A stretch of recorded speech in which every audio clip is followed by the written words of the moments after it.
Open करून घ्यायचे आहे। तर ओपन झाल्यानंतर आपल्याला इथं काय करायचं आहे, CSC लॉगिन हे आपल्याला सर्च करायचं आहे। सर्च केल्यानंतर पहा डिजिटल सेवा कनेक्ट पहिलंच इथं आपल्याला वेबसाईट दिसणार आहे, तर यावर क्लिक करायचे आहे। क्लिक केल्यानंतर ओपन होईल आपली CSC मध्ये लॉगिन आपण होऊन जाताल। तर पहा तर इथं आता आपल्याला ओपन केल्यानंतर आपल्याला इथं जे आहे ते पासवर्ड आणि ID ऑटोमॅटिक आलेली आहे, परंतु इथं आपल्याला कॅप्चा टाकावं लागणार आहे। प्रत्येक वेळेस टाकण्याची गरज नाही मित्रांनो, एकदा सेव्ह करून घेतलं तर आपली ऑटोमॅटिक इथं लॉगिन होऊन जाईल प्रत्येक वेळेस। कॅप्चा झाल्यानंतर परत एकदा साईनवर क्लिक करतो। पहा CSC ID ही माझी लॉगिन झालेली आहे। लॉगिन झाल्यानंतर आपल्याला इथं अशा प्रकारे डॅशबोर्ड दिसेल। अशा प्रकारे डॅशबोर्ड दिसल्यानंतर आपल्याला इथं काय करायचं, पहा सर्च ऑप्शन दिसतंय, तिथं काय करायचं आपल्याला PMFBY सर्च करायचं। पहा आपल्या पुढे स्कीम आलेली आहे, तर यावर आपल्याला सिंपली क्लिक करायचं आहे। क्लिक केल्यानंतर पहा CSC कनेक्ट असं आपल्याला दाखवल, तर पहा यावर आपल्याला क्लिक करायचं आहे। तर आता जे आहे प्रधानमंत्री फसल विमा योजनेसोबत आपली CSC कनेक्ट केलेली आहे। केल्यानंतर इथं आता अशा प्रकारे आपल्या पुढे डॅशबोर्ड ओपन होईल। तर आपल्याला इथं स्टेट जे आहे आपलं ते महाराष्ट्र निवडून घ्यायचे। महाराष्ट्र निवडल्यानंतर इथं पहा महाराष्ट्र खरीप 2024 प्रधानमंत्री फसल विमा योजना ही पॉलिसी हे आपल्याला इथं सिलेक्ट करून घ्यायचे आहे। दुसरा आहे weather based crop insurance scheme, हे फळपिकासाठी आहे। तर आपल्याला सध्या प्रधानमंत्री फसल विमा योजना हे आपल्याला सिलेक्ट करायचे आणि सबमिट बटनावर क्लिक करायचं आहे। सबमिट बटनावर क्लिक केल्यानंतर पहा अशा प्रकारे ओपन होईल। तर आपल्याला इथं ॲप्लिकेशन यावर क्लिक करायचं आहे। क्लिक केल्यानंतर आपल्या पुढे इथं अशा प्रकारे 6 प्रकारचे बॉक्स दिसतील। इथं पहा application form, paid application, unpaid, revert application, approval application, rejected application. आपल्या इथं ॲप्लिकेशन फॉर्म हे करायचं आहे। ॲप्लिकेशन फॉर्म करायचा आहे, तर ओपन करा, त्यावर क्लिक करा। क्लिक केल्यानंतर पहा आपल्या पुढे अशा प्रकारे वेबसाईट पहिल्या प्रकारे ओपन होणार आहे। इथं search bank by IFSC code, इथं तुम्हाला IFSC कोड माहीत असेल तर IFSC कोड येसवर क्लिक करा आणि IFSC कोड टाकून घ्या। बँकेची सर्व डिटेल इथं येऊन जाईल। किंवा आपल्याला IFSC कोड माहीत नसेल तर आपण इथं स्टेट सिलेक्ट करायचं आहे, डिस्ट्रिक्ट सिलेक्ट करायची आहे, केल्यानंतर बँक नेम सिलेक्ट करायचं आहे आणि बँक ब्रांच इथं सिलेक्ट करायचं आहे। ऑटोमॅटिक आपला IFSC कोड इथं धरण्यात येईल। तर मला IFSC कोड माहीत आहे, तर येसवर क्लिक करतो आणि इथं IFSC कोड टाकून घेतो। तर पहा IFSC कोड इथं टाकलेला आहे, व्हेरीफाय झालेला आहे। व्हेरीफाय झाल्यानंतर अशा प्रकारे बँकेची डिटेल येऊन जाईल। आता आपल्याला अकाउंट नंबर टाकून घ्यायचा आहे, पुन्हा कन्फर्म अकाउंट नंबर इथं आपल्याला करून घ्यायचा आहे। टाकल्यानंतर पहा चेक बँक डिटेल्स कंटिन्यू यावर आपल्याला क्लिक करायचं आहे। बँक डिटेल बरोबर नसेल तर आपल्याला इथं पुढची डिटेल आहे ती येणार नाही आहे। इथं टाकल्यानंतर पहा पुढची डिटेल ऑटोमॅटिक आलेली आहे। फार्मर 1 जे आहे संपूर्ण माहिती इथं आलेली आहे। तर इथं आधार नंबर पण ऑटोमॅटिक आलेला आहे। तर इथं व्हेरीफायवर क्लिक करायचं आहे। आपलं जर बँक डिटेल बरोबर भरली असेल तर इथं संपूर्ण माहिती येऊन जाईल। क्लिक करायचं आहे, व्हेरीफाय आपला आधार होऊन जाईल। झाल्यानंतर पहा इथं संपूर्ण माहिती आपली खालती बरोबर आहे का ती बघून घ्या। एज असेल, फार्मर कॅटेगरी असेल, कास्ट कॅटेगरी असेल, तर फार्मर कॅटेगरीमध्ये पहा ओनर हे आपल्याला सिलेक्ट करून घ्यायचे। आपण जर भाड्याने केले असेल म्हणजेच ठोक्याने केले असेल तर रेंट हे आपल्याला निवडून घ्यायचे। तर आपल्याला इथं ओनर हेच राहू द्यायचे, कारण आपण स्वतः मालक आहात शेतकरीचे। फार्मर टाईप इथं आहे, तर इथं आपल्याला पहा स्मॉल मार्जिनल ऑदर, तर आपल्याला स्मॉल म्हणजे आपण मध्यम 1 हेक्टर 2 हेक्टरपर्यंत जर असाल आणि 1 एकरच्या खाली असेल आपल्याला शेती, तर इथं मार्जिनल निवडू शकता। किंवा आपल्याकडे भरपूर असेल तर ऑदरमध्ये जाऊ शकता आपण। तिथं स्मॉल राहू द्यायची आहे। इथं पहा आता आपला ॲड्रेस आहे, तो ॲड्रेस इथं आपल्याला सिलेक्ट करायचा आहे। आपण जिथे राहतो तो ॲड्रेस आपल्याला इथं सिलेक्ट करायचा आहे। जे आधार कार्डवर ॲड्रेस आहे तोच ॲड्रेस इथं आपल्याला टाकायचा आहे। नॉमिनी नेम इथं पहा नॉमिनी नेम टाकू शकता, किंवा इथं या बॉक्सवर क्लिक करून आपण नॉमिनी नाही टाकले तरी चालू शकते। आणि सेव्ह अँड कंटिन्यूवर आपल्याला क्लिक करायचं आहे। क्लिक केल्यानंतर पहा आपल्या पुढे आता ओपन झाले पुढचं पेज झालेलं आहे। तर इथं आपल्याला आता काय टाकायचे, स्पेशली इथं शेतीचीच माहिती टाकायची आहे। तर आपल्याला कुठलाही ॲड्रेस वगैरे टाकायचा नाही आहे। तर इथं तिसरं पेज क्रॉप डिटेल्स पहा, स्टेट निवड ऑटोमॅटिक येईल। इथं आपल्याला जिल्हा आहे तो निवडून घ्यायचा। आता जिल्हा मित्रांनो आपल्या गावाचा नाही निवडायचा आहे, आपले शेत कुठं आहे तेच निवडायचं आहे। तालुका निवडायचा आहे। परत इथं रेव्हेन्यू सर्कल म्हणजे आपलं जे आहे सर्कल निवडून घ्यायचं आहे। ग्रामपंचायत निवडून घ्यायची, गावाची जिथं शेत आहे ती आपल्याला ग्रामपंचायत निवडून घ्यायची आहे.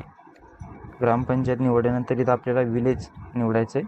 त्या ग्रामपंचायतमधून आपलं गाव कोणतं आहे तो गाव निवडायचं आहे. गाव निवडल्यानंतर वरती स्क्रॉल करा. तर आता आपल्याला इथं पहा वरतीच एक ऑप्शन दिसतंय मिक्स क्रॉपिंग, यावर क्लिक करा. तुम्हाला जर तुमच्या शेतामध्ये पहा इथं क्लिक करा. क्लिक केल्यानंतर तुमच्या शेतामध्ये जर जे आहे ते मूग आणि सोयाबीन मिक्स असतील एकाच शेतामध्ये, समजा तुमच्याकडे 1 एकर जमीन आहे त्यामध्ये तुम्ही सोयाबीन आणि मूग केलेलं आहे, तर आता तुम्हाला दोन्हीचा पण पीक विमा उतरायचा आहे. तर ते कशा प्रकारे उतरू शकता. इथं मूग एक सिलेक्ट करा, परत एकदा दुसरी पॉलिसी सिलेक्ट करा, सोयाबीन भात. तर पहा हे 2 पॉलिसी सिलेक्ट केली आणि आता आपल्याला क्षेत्र 40 एकर समजा 40 आर जे आहे ते तुमचं क्षेत्र आहे. तर ते क्षेत्रामध्ये तुम्हाला किती टक्के मूग आहे आणि किती टक्के भात आहे. तर इथं पहा अशा प्रकारे आपण मिक्स क्रॉपिंग पण भरू शकता. तर आपल्याला सिंपल आणि साधा म्हणजेच भरायचा ते विमा दरवेळेसारखा. तर आपल्याला इथं क्रॉप सिलेक्ट करा, जे आहे ते आपल्याला इथं निवडून घ्यायचे आहे. तूर असेल, बाजरा असेल, कापूस असेल, उडीद असेल, मूग असेल, ज्वार असेल, सोयाबीन असेल. तर इथं मी सोयाबीनवर सिलेक्ट करतो. परत इथं सोईंग डेट जी आहे ती डेट टाकून घ्यायची, पेरणीची डेट ज्या तारखेला आपण पेरलेलं आहे. परत इथं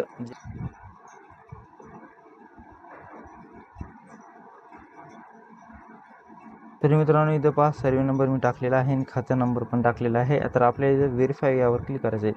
व्हेरीफायवर क्लिक केल्यानंतर लोड होईल आणि आपल्या पुढे जे आहे शेतकऱ्याची एकूण जे आहे टोटल एरिया इथं आपल्याला दाखवण्यात येईल. आपला इन्शुरन्स अगोदरच भरलेला आहे का ते इथं दाखवण्यात येईल, तर इथं भरलेलं नाही आहे. परत इथं आपल्याला सबमिट बटनावर क्लिक करायचं, संपूर्ण माहिती बरोबर असेल तर.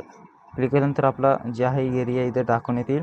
तर आपल्याला सोयाबीनसाठी यामध्ये किती ज्यात म्हणजे आपल्याला इथं 73 आर आहे, आपल्याला इथं 73 गुंठे आहे. तर यामध्ये आपल्याला किती चा विमा उतरायचा आहे ते आपल्याला क्षेत्रात 73 आहे. तर मला इथं एकर भरायचा करायचा आहे 0.40. यामधील आपल्याला बाकीचे क्षेत्र उरलेलं आहे त्याचा दुसरा विमा आपण करू शकतो. तर 40 आहे निवडलेला आहे. निवडल्यानंतर आपल्याला add crop of survey number यावर आपल्याला क्लिक करायचं आहे. तर पहा खालती ॲड झालेली आहे, जी आपण पॉलिसी तयार केलेली आहे ती पॉलिसी इथं ॲड झालेली आहे. तर आपण ही पॉलिसी डिलीट पण करू शकता काही यामध्ये चुकलं असेल. ॲड झाल्यानंतर आपल्याला आता राहिलेले क्षेत्र ते आपण इथं दुसरं एक भरायचं आहे. तर मूग केला, तर मूगवर क्लिक केल्यानंतर आपल्याला सोईंग डेट इथं टाकून घ्यायची आहे. सोईंग डेट टाकल्यानंतर तोच गट नंबर इथं आपल्याला टाकायचा आहे आणि खाते नंबर पण इथं टाकून घ्यायचा आहे. टाकल्यानंतर व्हेरीफायवर क्लिक करायचं आहे, सिलेक्ट करून घ्या. परत एकदा सबमिट बटनावर क्लिक करा. तर आता आपल्याला राहिलेले क्षेत्र पहा ऑटोमॅटिक आलेलं आहे.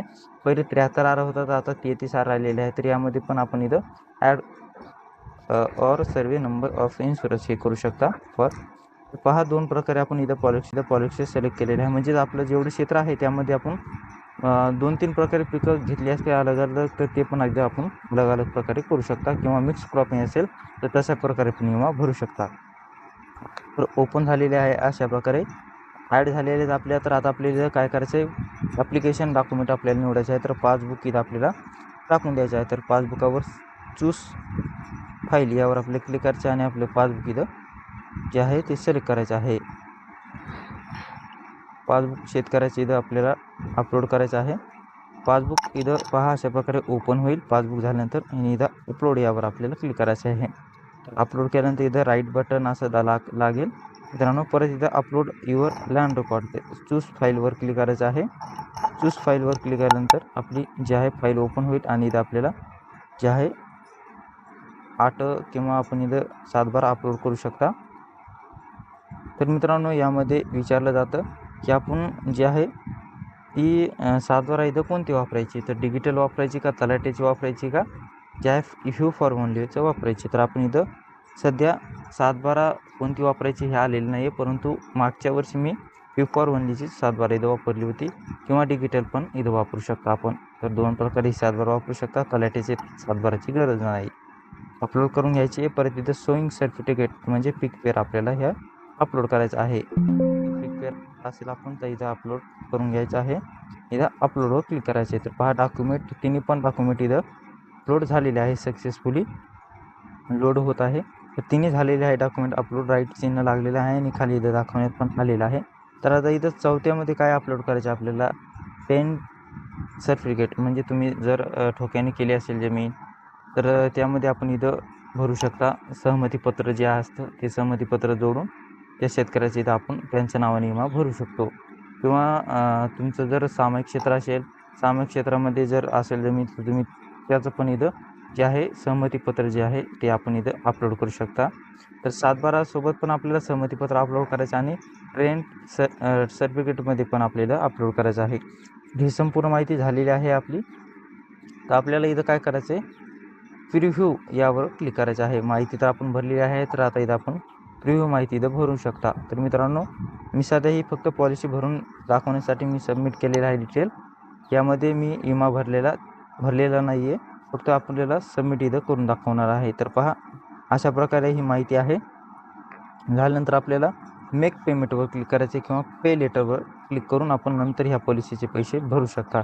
मेक पेमेंटवर क्लिक करायचं आहे. केल्यानंतर पहा, आपल्या पुढे जे आहे CSC वॉलेट ओपन होईल. ते एरर इथं आलेला आहे, नो बॅलेन्स.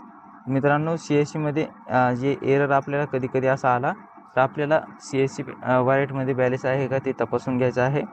जर मित्रांनो आपल्या वॉलेटमध्ये जर पैसे दाखवत असेल, 100 रुपये जर दाखवत असेल, तर मित्रांनो तुम्ही समजाल की यामध्ये बॅलेन्स आहे, परंतु 100 रुपयाच्या वरती आपल्या जे CSC वॉलेटमध्ये पैसे पाहिजे. इथं 100 रुपये ज्या वॉलेटमध्ये पैसे असल्यामुळे एरर आलेला आहे. तर मित्रांनो, समजा आपली पे करून तुम्ही सबमिट केले आहे. सबमिट केल्यानंतर पहा, मी वॅलेट दाखवतो यामध्ये किती पैसे आहेत. समरीमध्ये पहा, 100 रुपयाची इथं दाखवण्यात आलेले आहेत. तर 100 रुपये असल्यामुळे तो नो बॅलेन्स इथं एरर आलेला आहे. तर समजा आपण इथं CSC मधून विमा सबमिट केला आहे. आपण जे आहे 1 रुपया भरून, जे आहे 2 पॉलिसी निवडल्या तर 2 रुपया भरून आपण तो विमा सबमिट केलेला आहे. सबमिट केल्यानंतर आपल्याला आता जे आहे सबमिट केल्यानंतर शेतकऱ्याची पावती कधी जे आहे ते बॅक येतं. तर त्यामुळे आपल्याला जी आहे शेतकऱ्याची पावती कशी काढायची, आता विमा भरल्यानंतर आपल्याला शेतकऱ्याची पावती काढण्यासाठी परत एकदा लॉग इन करून जा. लॉग इन परत एकदा लॉग इन करून घ्यायचे आपल्याला. लॉग इन झाल्यानंतर आपल्या पुढे ॲप्लिकेशन फॉर्मवर क्लिक करायचे आणि आता आपल्याला इथं काय करायचे, अनपेड ॲप्लिकेशनमध्ये फॉर्म जे आहे ते येणार आहे. पहा, अनपेडमध्ये इथं दाखवत आहे. अनपेडमध्ये आपल्याला दाखवले तर ते पॉलिसी दाखवत आहे. तर आपण यामध्ये ट्रान्झॅक्शन केलेलं नाही आहे. याचं पैसे पेंडिंगमध्ये आहे. त्याकरता आपल्याला पावती पण इथं जनरेट झाली नाही. तर चेक स्टेटस यावर क्लिक करायचे आणि मेक पेमेंटवर क्लिक करून घ्यायचे आहे. मेक पेमेंटवर क्लिक करून घ्यायचे. 2 पॉलिसी आहेत. मेकवर क्लिक करायचे. ते इथं पहा, पेमेंट इज ऑलरेडी. तर इथं अशा प्रकारे दाखवत असेल तर तुम्ही काय करा, 10 ते 15 मिनिटांनी आपल्याला पॉलिसीचं पेमेंट करायचं आहे. तर पेमेंट होऊन जाईल मित्रांनो. अशा प्रकारे हा विमा आपण भरू शकतो. आणि इथं जे या पावतीचं पेमेंट आपण केल्यानंतर आपला जो आहे तो विमा पेडमध्ये जाईल आणि पेडमध्ये गेल्यानंतर आपण इथं पॉलिसी सिलेक्ट करून त्याची प्रिंट पण काढू शकता आणि शेतकऱ्याला नंतर देऊ शकता. अशा प्रकारे आपण विमा भरू शकता मित्रांनो. यामध्ये कोणतीही अडचण आली तर आपला व्हॉट्सअप ग्रुप जॉईन करा. आणि मित्रांनो, स्वयं घोषणा तुम्ही इथे व्ह्यू करून सुद्धा बघू शकता. जर तुम्हाला बघायचं असेल तर अशा प्रकारे तुम्हाला इथे अपलोड करायला विसरायचं नाही. आता इथे तुम्हाला अशा प्रकारे हे जे मार्क आहे तो आला पाहिजे. त्यानंतर इथे सुद्धा तुमचा असा 5चा मार्क आलेला पाहिजे. अपलोड या बटनवर क्लिक करायचं आहे. अपलोड या बटनवर क्लिक केल्यानंतरच तुम्हाला तुमचा पीक विमा हा सबमिट होईल. त्यानंतर तुम्हाला सबमिट केल्यानंतर अशा प्रकारे इंटरफेस पाहायला मिळेल. तिथे संपूर्ण डिटेल्स तुमची बघून घ्यायची आहे. तुमचा जो पण अकाउंट नंबर असेल, त्यानंतर शेतकऱ्याचं नाव वगैरे व्यवस्थित द्या, आधार नंबर व्यवस्थित द्या, बघून घ्यायचा आहे. यामध्ये काही पण त्रुटी व्हायला नको. त्यानंतर सबमिट या बटनवर क्लिक करायचं. सबमिट या बटनवर क्लिक केल्यानंतर मेकअप पेमेंट यावर क्लिक करायचं आहे. इथे तुम्हाला मेकअप पेमेंट यावर क्लिक केल्यानंतर तुमचं जे पण CSC वॉलेट असेल त्यावर रिडायरेक्ट करण्यात येईल. ते मी ते CSC वॉलेटचा पिन टाकून घेत आहे. तर अशा प्रकारे तुम्हाला इथे पिन टाकून घ्यायचा आहे. तर इनकरेक्ट पिन झालेला आहे. इथे तुम्हाला पुन्हा एकदा पिन टाकून तुमचा जो पण पिन असेल तो पिन व्यवस्थित टाकून घ्यायचा आहे. तर पुन्हा इथे तुम्हाला पिन व्यवस्थित टाकायचा आहे. पुन्हासुद्धा माझा पिन चुकलेला आहे. तर थोडा काहीतरी एकतर प्रॉब्लेम असेल तर मी ते पुन्हा पिन टाकून घेत आहे. जो पण तुमचा CSC वॉलेटचा पासवर्ड आणि पिन दोन्ही पण तुम्हाला टाकायचे आहे. आधी तुम्हाला पासवर्ड टाकायचा आहे, त्यानंतर पिन टाकायचा आहे. पिन टाकल्यानंतर अशा प्रकारे तुमचं जे पण पेमेंट असेल ते पेमेंट होऊन जाईल. पेमेंट झाल्यानंतर अशा प्रकारे तुम्हाला इथे प्रिंट यावर क्लिक करायचं आहे. प्रिंट यावर क्लिक केल्यानंतर अशा प्रकारे तुम्हाला इथे ही प्रिंट आहे, ही प्रिंट कस्टमरला द्यायची आहे. तर ही प्रिंट घेण्याकरता तुम्ही इथे पेज यावर सुद्धा क्लिक करू शकता किंवा कंट्रोल P दाबून तुम्ही इथे प्रिंट घेऊ शकता. तर यामध्ये यावर क्लिक करून प्रिंट येत नाही तर कंट्रोल P दाबून तुम्ही इथे प्रिंट घेऊ शकता. कंट्रोल P दाबून तुम्हाला इथे प्रिंट घेऊन घ्यायचं आहे. इथे सुद्धा प्रिंट येत नाही आहे तर तुम्हाला इथे कंट्रोल P दाबायचे आहे आणि इथे प्रिंट घेऊन घ्यायची आहे. तुम्ही इथे कंट्रोल P दाबून ही प्रिंट घ्यायची आहे आणि ही प्रिंट दोन्ही पण प्रिंट तुम्हाला कस्टमरला द्यायची आहे. तर मी इथे कंट्रोल P दाबून ही प्रिंट करून घेत आहे. तर अशा प्रकारे मला ही प्रिंट घ्यायची आहे आणि ही प्रिंट कस्टमरला द्यायची आहे.